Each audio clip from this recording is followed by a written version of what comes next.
Lektira Doživljaj Huckleberrya Finna. Prepričavam roman Doživljaj Huckleberrya Finna.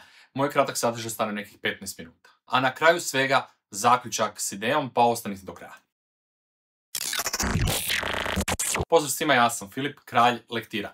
Dobrodošli na Lektire.hr. Obrađujem sadržaj lektire, Doživljaj Huckleberrya Finna, zanimljivu avanturističku priču koju je napisao Mark Twain. Dječak iz 19. stoljeća iz grada na rijeci Mississippi pripovijeda svoje dogodovštine dok putuje niz rijeku s odbjeglim robom. Nailazi na obitelj upletenu u svađu i dva kriminalca koji se pretvaraju da su Royals. To vam je sve odmah i tema, vrijeme radnje i mjesto radnje, pa si zapišite. Dakle, rekao bih da je ovo nastavak pustolovina Toma Sawyera, koji izaziva dublja razmišljanja. Zašto? Pa preporučujem da ju pročitate jer je super zanimljiva i uzbudljiva. Inače, obradio sam je lektiru Tom Sawyer, pa svakako pogledajte i taj video. Za sve koji ne stignu i odgodili su čitanje za nekad kad će ju bolje razumjeti, bacam se na kratak sadržaj. Ali dajte prije toga kliknite like i subscribe da me malo podržite. Kratak sadržaj. Roman počinje Huckovim prisjećanjem, obraćanjem publici koji nije čitao roman o Tomu Sawyeru, o događajima iz prošlog romana i objašnjava kako su se oni Tom domogli svaki po $6,000.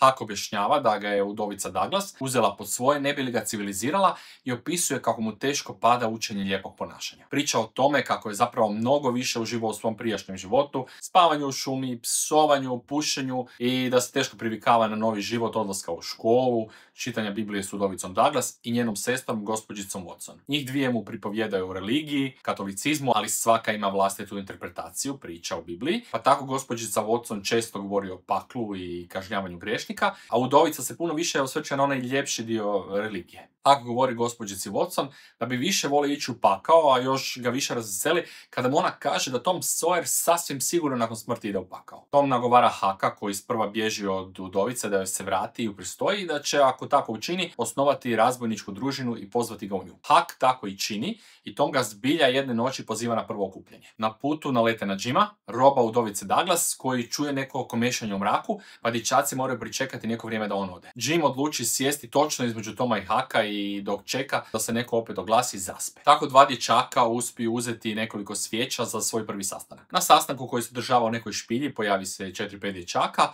a Huck prepozna Joe Harpera i Bena Rogersa. Svi se zaklinju i potpisuju se krvlju, a Tom družinu naziva družina Toma Sawyera. Skromno. Zakletva uključuje čuvanje tajni i ubijanje svih članova obitelji, onog člana družine koji je drugome u družini učinio nešto nažao. Dečki su malo zabrijali, a? Tu se neki dečki sad pobune protiv Huckovog članstva u družini zbog toga što on nema obitelj, pa nemaju koga ubiti, a za njegovog oca više nisu sigurni da je živ. Huck kao svoju obitelj, koju mogu ubiti ako prekrši to pravilo, nudi gospođicu Watson i to ostali prihvaćaju, pa se nakon razgovora o djelovanju družine raziđu. Opisuje sve što radi njihova družina i nezadovoljne time što nikada nikoga nisu ubili niti opljačkali kao što im je Tom rekao da će raditi. Shvatio je da je sve to samo igra pretvaranja i mašte, ali ostali dječaci shvaćaju to kao ozbiljnu stvar. Iz tog razloga je Huck nezadovoljan i dosta mu je Tomove družine. To tako traje sve dok ne dođe zima, kada se Huck počne navikavati na odlazak u školu, pa čak i govori o tome kako voli svoj novi život, koliko god mu nedostajao stari. Te iste zime ogleda nečije tragove u snijegu oko kuće udovice Douglas. Počinje sumnjati da je njegov otac ipak živ, iako gotovo svi smatraju da je mrtav. On se uplaši i natjera suca Thatchera da od njega za $1 kupi sav njegov novac, kako ga se njegov otac ne bi mogao dočepati. I stvarno, kad se te večeri vrati u svoju sobu,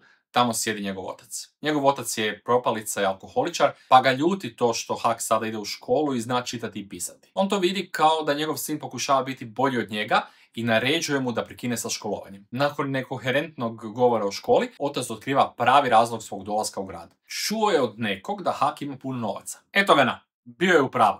Starog zanima samo novac. Idućeg dana otac onako pijan traži od suca Thatchera novac, ali ne uspijeva. Zatim sudac i udovica Douglas traže da Hucka oduzmu ocu. Međutim, njegov otac je prilično tvrdoglav u svojim namjerama i počne redovito tući sina, pa Huck, kako bi ga smirio, od suca Thatchera posuđuje svako malo po nekoliko dolara i daje ih ocu. U ovom trenutku Huck u školu je najviše kao neki inat svom ocu, iako ga je on već nekoliko puta istukao zbog toga. I tako to traje više manje cijelu zimu. U rano proljeće Huckov otac uhvati Hucka i odvede ga 3 milje u čamcu niz rijeku, pa ga prebaci u državu Illinois, gdje ostaju živjeti u nekoj kolibi usred šume. Tu se Huck ponovo navikao na svoj stari način života, unatoč tome što ga otac tuče i zaključava u kolibu kad god ide negdje. Žive od lova i ribarenja, a otac je gotovo uvijek pijan. Kada ga tako jednom prilikom otac ostavi zaključenog 3 dana u kolibi, Huck pronalazi pilu i otkrije da može pobjeći ocu. Više ne želi trpiti da ga otac neprestano tuče. Jedne večeri ga je u alkoholnom ludilu skoro ubio nožem. Prvom sljedećom prilikom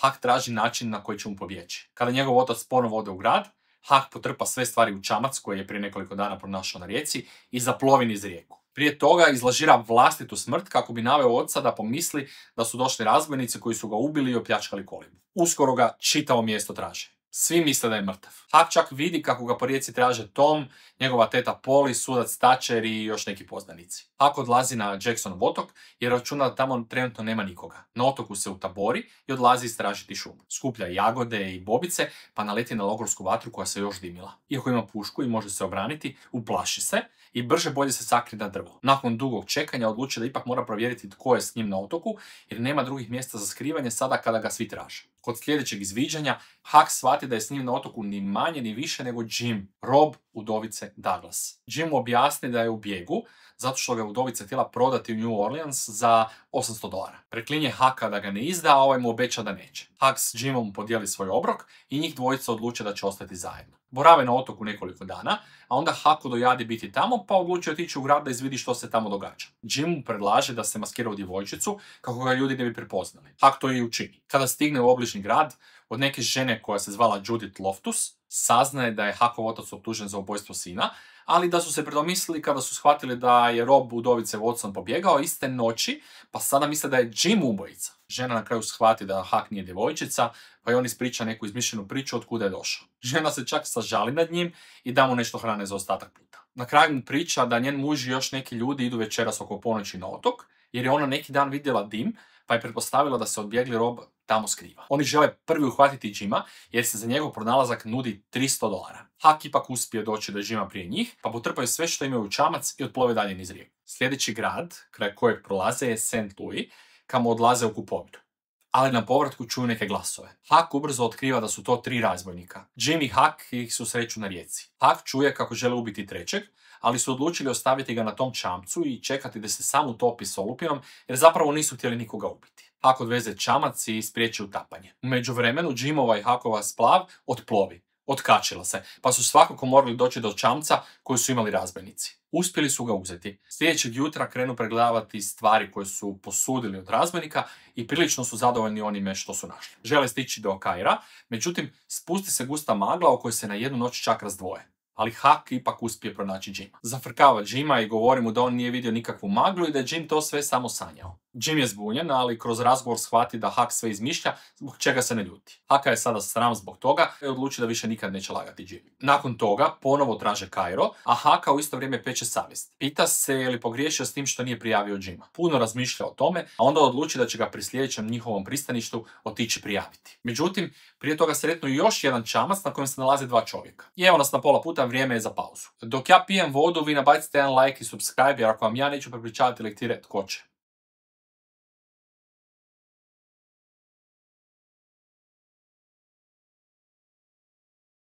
Pauza gotova. Ajmo dalje. Jim se sakrije, a Huck razgovara s njima. Pitaju jesu li na njihovoj splavi svi bijeli ili ima i crnih. Unatoč tome što Huck u tom trenutku ima priliku izdati Jima, kaže da su svi bijeli i proda muškarcima priču o tome kako je Jim njegov otac, koji je bolestan i da im niko ne želi pomoći. 2 muškarca prvo odluče pomoći, ali onda se sjete velikih boginja i uplaše da je Huckov otac zarazan. Da bi mu nekako pomogli, svaki mu da zlatnik od $20, što Huck uzme. Jim mu nakon toga puno zahvaljuje i kaže da mu to nikada neće zaboraviti. Ali umjesto da to Hucka odobrovolji, njega to dodatno ne raspoloži, jer sada ne može prijaviti Jima bez da se osjeća još gore. Pa odluči zaboraviti na to. Već sljedeće noći ih snađe nesreća.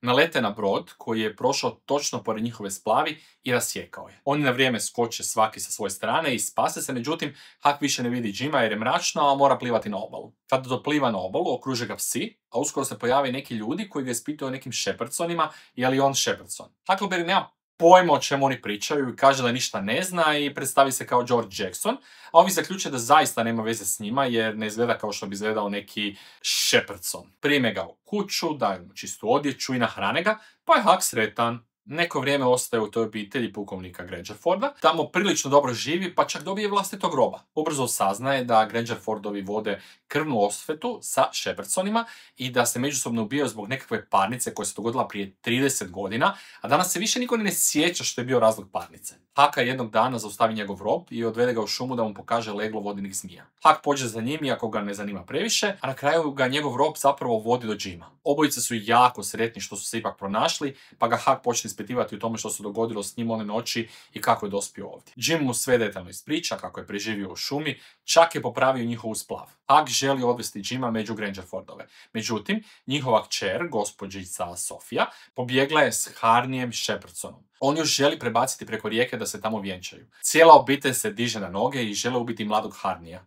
Čovječe, ova priča je zapletena kao Romeo i Julija. I Hak želi pomoći iako nema veze s tim, ali mu na kraju dosadi i odluči pobjeći, pa se Jim i on ponovo otisnu na svoju splav i odplove dalje niz Mississippi. Jednoga dana, ploveći rijekom blizu obale, ugledaju dva muškarca koji bježe od nekuda, pa ih iz sažaljenja primaju na splav. S njima tako plove neko vrijeme, a Hak opet laže da zaštiti Jima i izmisli neku priču. Dvojica muškaraca nisu ništa bolji u pričanju istine, pa se jedan predstavlja kao kralja, a drugi kao vojvoda. Zbog vojvode pristaju neki gradić. Naime, on želi da odglume predstavu Romeo i Julija, da zarade novac kao što su prije toga na prevaru na nekakvoj bogosloviji prikupili skoro $100. Hak se nađe usred pucnjave u kojoj je ubijen jedan čovjek. Pijanac, pa prepričava čitateljima kako je Rulji, publici, to bilo zabavno, pa su se svi okupili oko mrtvog čovjeka. Nakon toga se pojavi netko ko predlaže da za ovo ubojstvo treba objesiti onoga koji ga je upucao, pa ga svi složno pođu linčovati. Hak odlazi u cirkus umjesto da to gleda. Vojvoda se ljuti jer se na njegove predstavi svi većinom smiju i odlaze prije završetka. Osim nekog dječaka koji je zaspao. Žele napuniti gledalište, pa na sljedećem plakatu napišu da je ulaz damama i djeci zabranjen. Tek onda je gledalište bilo puno. Zapravo je to bila prevara jer je prava predstava trajala svega nekoliko minuta. U 2 dana skupe više od $400, pa se onda opet svi zajedno otisnu na splavi. U sljedećem gradiću pretvaraju se da su braća nekog bogatog čovjeka, po imenu Peter Wilkes, a koji je netom prije umro. Dvojica varalica pretvaraju se da su došli iz Engleske srediti nasljedstvo i nakon sprovoda prodati robove, a Wilkesove 3 nećakinje povesti se sobom u Englesku. Hak upoznaje jednu od njih, Mary Jane, ona se lijepo odnosi prema njemu i on ne želi da i nju prevare. Zato uzme novac koji su ova dvojica pokrali i na brzinu ga sakrije u lijes koji je idućeg dana pokopan. Hak Mary Jane priznaje istinu da kralj i vojvoda nisu oni za koje se izdaju, već dva prevaranta. Ona je u šoku, ali pristaje učiniti ono što je Hak isplanirao, da se oboje izvuku i strpaju varalice u zatvor. Ubrzo se pojave i prava braća Petera Wilkesa. U tom trenutku se Hak nekako uspije izvući i brže bolje ode po Jima da se ponovo otisnu na splavi. Kada misle da su uspjeli pobjeći, začuju veslanje iza sebe u čamcu koji ih sustiže su kralj i vojvoda. Tako opet s njima nastave putovanje, a kralj i vojvoda ponovo počnu varati ljude po naseljima. Jednom prilikom Hak uspije pobjeći. Dotrči do splavi i vikne Jimu da pokrene splav jer su napokon slobodni. Kada se Jim ne odazove, shvati da ga nema. Od nekog prolaznika saznaje da se Jim nalazi na farmi Silasa Phelpsa i da je tamo prodan kao rob. Hak puno razmišlja da pošalje pismo Tomu Sawyeru da obavijesti gospođicu Watson gdje se nalazi njen odbjegli rob. Osjeća se krivim što želi Jima osloboditi iz ropstva jer svi oko njega govore da je to nepošteno i nemoralno. On između društvene prihvaćenosti i odlaska u pakao zbog oslobađanja crnaca iz ropstva bira odlazak u pakao. Da objasnim. Crnci su bili robovi bijelcima u to vrijeme, a Hak je želio osloboditi Jima.